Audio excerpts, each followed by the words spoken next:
এই খাকিটা দেখতে পাচ্ছেন না, এই নর খাকিটা, এই খাকির জোড়াটা মানে খুব ভালো একটা বিশেষত্ব আছে, সেটা আমি সম্পূর্ণ ভিডিওতে বলতেছি, ঠিক আছে।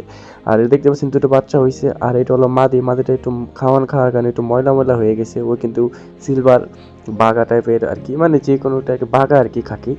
আর এটা হলো ওর দুটো বাচ্চা দেখতে পাচ্ছেন, বাচ্চা একটা ওর বাপের মতো এরকম হোয়াইট আইছে, আর এক বাচ্চা ছোট বাচ্চাটা একটু বাঘা বাঘা টাইপের আছে। আমি বাচ্চাগুলো আপনাদেরকে দেখাচ্ছি, ঠিক আছে, কীভাবে বাচ্চাগুলো কেমন আসছে। তার আগে বাবাকে একটু দেখায়। দেখতে পাচ্ছেন ওর চোখের নটটা দেখতে পাচ্ছেন, চোখটা কিন্তু খুবই সুন্দর, লাল দানা চোখে, চোখটা মোটামুটি ভালো হয়েছে। আপনার কাছে কেমন লেগেছে কমেন্টে বলবেন। আর এটা কিন্তু অনেক ভালো একটা কবুতর।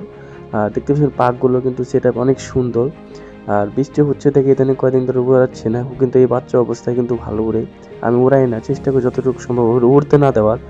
আর ও কিন্তু বাচ্চা ভালোই খাওয়ায়, এবং ইদানিং এইবার একটু বাচ্চাগুলোকে মানে এই বাচ্চাটাকে একটু কম খাচ্ছে, এর জন্য এটা একটু ছোটো হয়েছে। দেখতে পাচ্ছেন এটা কিন্তু একটু বাঘা বাঘা টাইপের আসছে, মানে বাঘা খাকি টাইপের এরকম দেখছেন। বাচ্চাটা কিন্তু খুবই সুন্দর। আর এই কবুতরের একটা বৈশিষ্ট্য বললাম না, বিশেষত্ব হলে কি ভাই, এই কবুতরের বাচ্চা জিরো পরের বাচ্চা ভাই ওড়ানো যায়, আর খুব ভালো হাইটে উড়ে। আর হলো সবচেয়ে বেশি হলে কি বাচ্চা ভাই হারায় না ভাই, এটা বাড়িতে নামে, মানে নজর খুব ভালো, মানে এরকম নজর খাকি কবুতর খুব কমই দেখা যায়। মানে খুব ভালো একটা নজর, ঠিক আছে। এই দেখতে পাচ্ছেন এটা কিন্তু ওর বাপের মতো হয়েছে, একটু হোয়াইট, একটু সাইজ একটু বড় হয়েছে।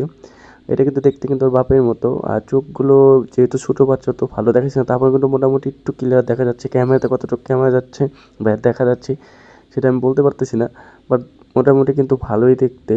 পাকগুলো কিন্তু অনেক সুন্দর ছেঁড়া বাড়ছে। এদেরকে আমি ভাবতেছি জিরো পর থেকে উড়াবো, কারণ এদের বাচ্চা জিরো পর থেকে একা একাই ওড়ে, আমার বেশি একটা কষ্ট করতে না। আপনার কাছে কেমন লেগেছে কমেন্ট